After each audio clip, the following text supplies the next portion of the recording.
evening. It's my pleasure, privilege to introduce the Star Trek Continues documentary panel. So we're graced with Eric, who's the producer, Chris, the director, and they brought along the camera person and music. And so they're going to speak to you about their project, the documentary with Star Trek Continues, and then we actually get to screen the film. So go ahead and pass it off to Chris. Yeah, sure. Do we have mics? Yep, they're in front of you. They're live. All right. Now, this documentary does take place at Star Trek Continues, but the larger idea here is it's a Star Trek documentary, more like through the lens of Star Trek Continues. These are people that love Star Trek. We thought we should speak to some experts, because our voices aren't so great. I guess another, thank you. Anything else? So, yeah, let's just play the movie and then we can talk about it. And then will you take some questions from Absolutely, the audience? yeah. Okay. All right, so we'll go ahead and screen the film, and then we'll do a Q&A after.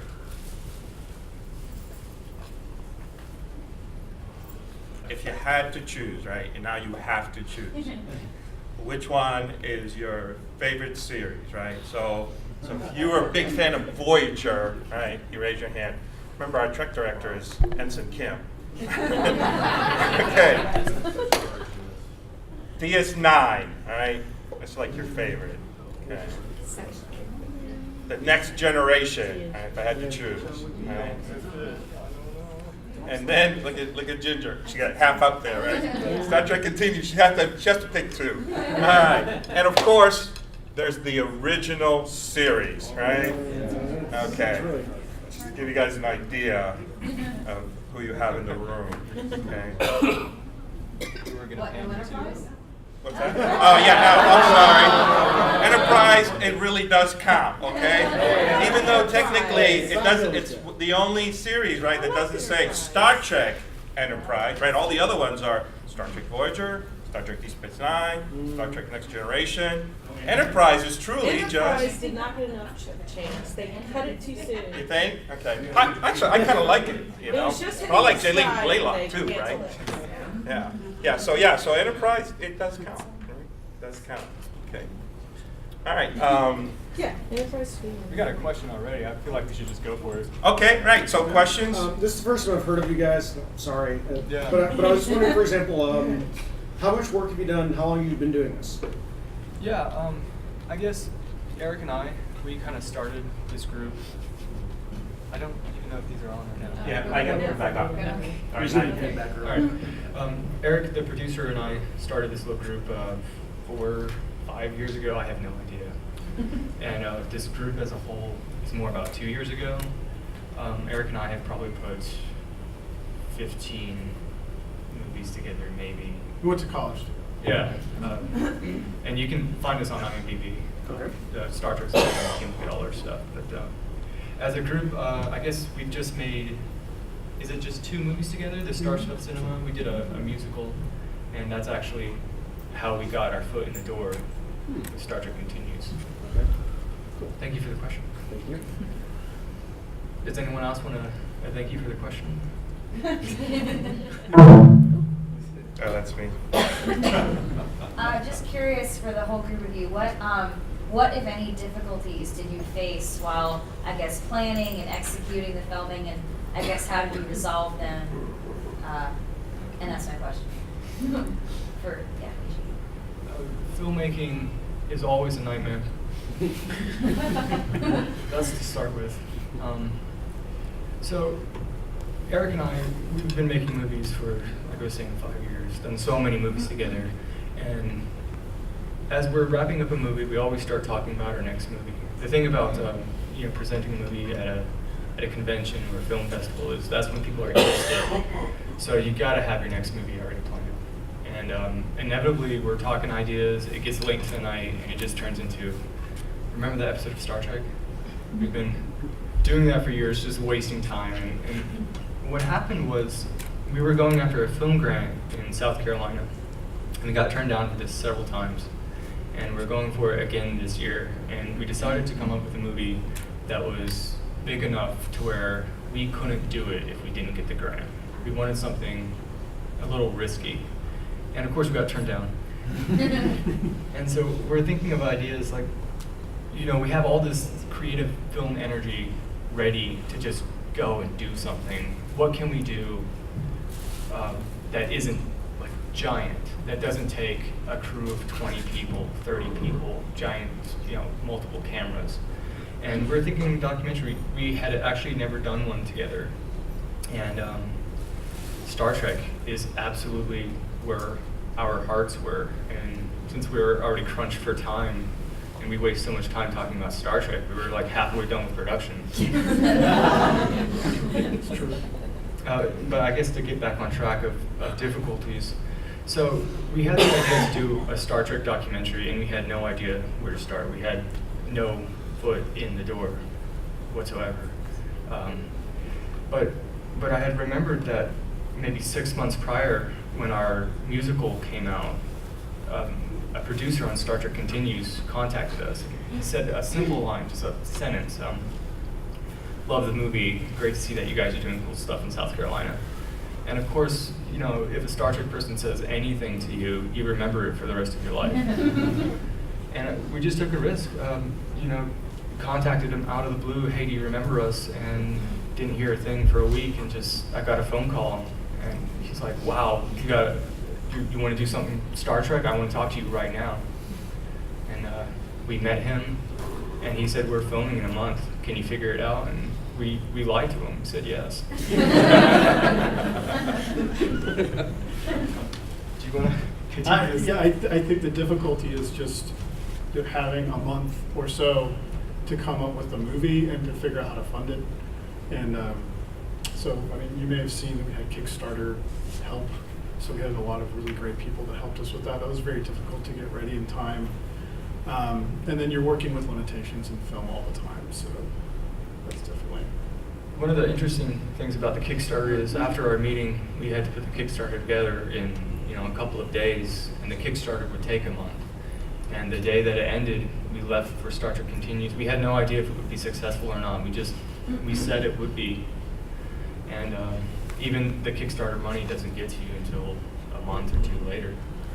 And so, it was a real risk ordering all the equipment. You got to order it weeks ahead of time, and we pushed it as far as we could to make sure that we would get the money.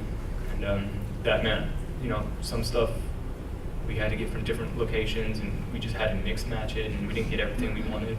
Some of the stuff that we got in the mail was broken, and we had to redesign our movie. Something else that was interesting is, so we were working late into the night on the Kickstarter night, and I think by the time we finished all our pre-production stuff, we opened all our boxes, put all the camera gear together, we made sure it all worked, we did an inventory, we wrote down what came from what state and all this kind of stuff, and tried to stash it away even though we were, you know, tired and had been sleeping for days. We knew we would forget when we came back, so we worked until about 20 minutes until we had to leave. And we forgot to eat, and we had a pizza in the freezer. Yeah. And that's what we did instead of sleeping. We took a vote. Are we going to take a 20-minute nap? Are we going to take a shower? Are we going to eat pizza? You gotta eat pizza. We still talk about that pizza. How did you assemble the crew? Was it just friends? Did you advertise? How did that happen? Well, we found our good friend Daniel Machado here on the end, and someone we had worked with on our musical. He's a singer-songwriter, music extraordinaire. Just had an album release, by the way, last week. Plug. Danny Joe. And he's someone that on these late night hangouts, we talk about Star Trek with this guy all the time. So we knew he would be interested, and luckily, of course, he was. He heard the Enterprise was calling, and he wanted to go. So that's how we found Daniel. Kristlyn is somebody that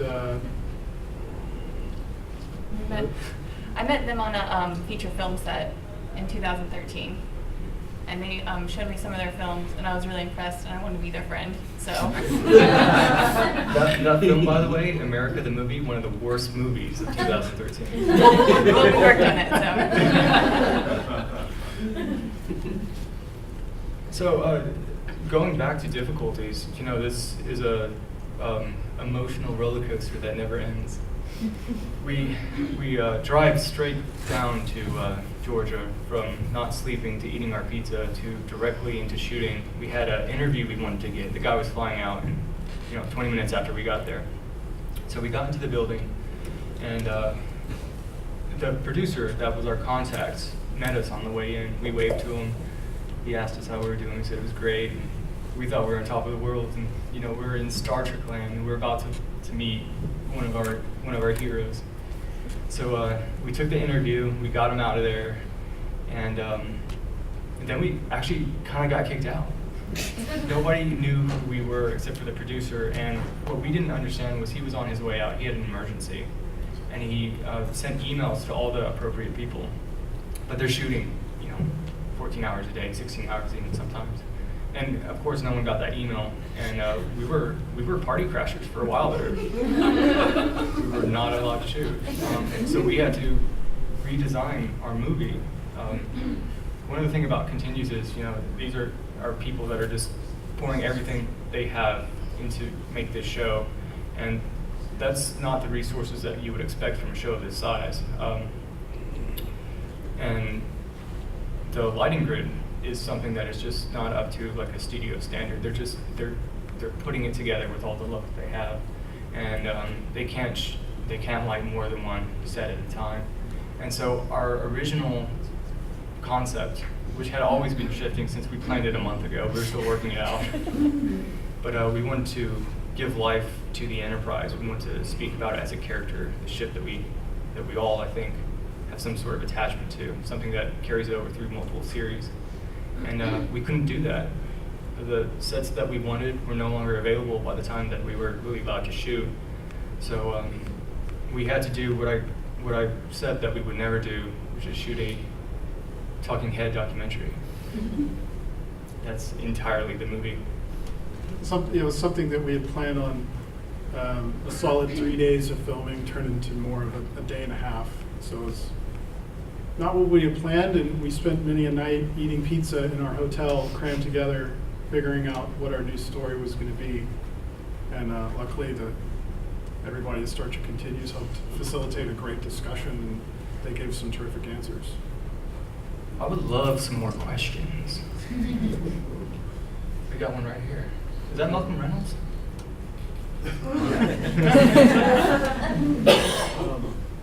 So what kind of camera equipment did you use for this, and what were your suppliers? For our camera, we used a GH4, and then we rented some equipment, and luckily I was in film school at the time, and they donated some equipment, so that's also how we funded the movie at the time. And you want to speak about some of the other equipment? So yeah, we had 2 Panasonic GH4s, DSLR cameras, A-cam, B-cam. We rented those from lensrentals.com, I believe, so plug to them, congratulations. And Bar Lenses, to be fair to them. One of those people don't deserve a plug. No. HDMI in did not work. And then we had some lighting instruments. We had light panel 1x1 lights, good old Zoom H4n audio recorder, and Daniel wrangled that, along with some other boom mic kind of accessories that we got from those websites. Do you do filmmaking? A little bit.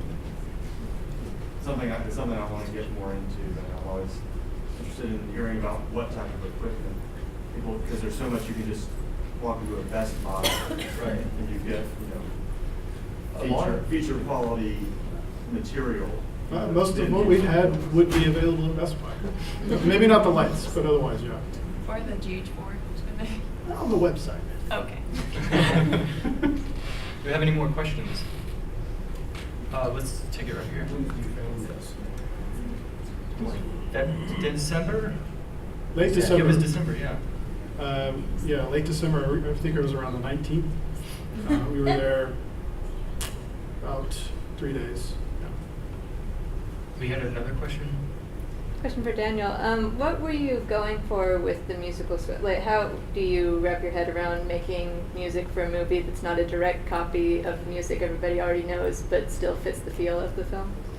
Well, I wanted it to stay out of the way when it needed to. It needed to feel very positive, and tried to use horns.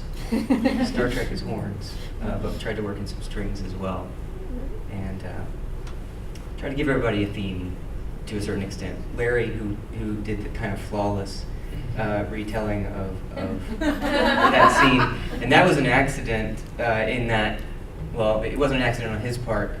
The guys, when they were editing, realized that it synced perfectly to that scene. And they just recorded him just doing the scene in the interview, and then when they started lining up the video, it was a perfect match. But tried to give him a little extra theme, and I got my friend Sean, who plays Django Reinhardt style guitar and all kinds of great guitar work, to ask him if he would do a rendition of the theme for the credits. So The little jingle at the end there? Mhm. Yeah, it sounded like Django. yeah, he's a fantastic guitarist, and he sent me that as a recording off of his phone and said, I don't know if this is right yet. I said, yeah, that's it. That's it. He said, this is a crappy demo. And I just ended up using it exactly as it was because it already sounded perfect to me. But it's tough with Star Trek. You want it to feel familiar, but stay out of the way and not violate any copyrights. Yeah, it was really important, as much as we could, to make this our own thing, stay within fair use. With documentaries, you have a little more leeway about what Star Trek images you use, because the concept is if you're taking something that's out there that has copyright and that you're talking about it in such a way that like takes the original series footage and gives it new context, that's similar to creating new content. So that's how you get away from like copyright and stuff. Something like music is obviously that's just a straight ripoff, so you need to produce that. Got any? Yeah. Also kind of curious, what does it feel like to walk onto the Enterprise? Oh my God.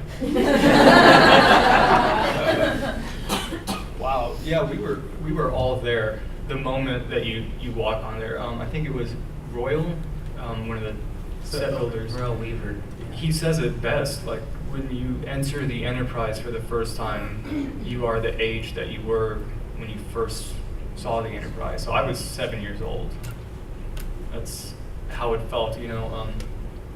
It was room after room, and the first time that we saw the Enterprise, it was actually during a lunch break, because obviously they're filming in there. We can't go in there when they're filming and ruin their audio. So when we had our time, it was during lunch break, and we were trying as hard as we could to use that time wisely to get those bridge shots that you saw. We didn't have a lot of time to waste. We were going room to room and saying, oh, look, this is the greatest thing ever. Gotta go to the next room. And you just keep going. And you can't really soak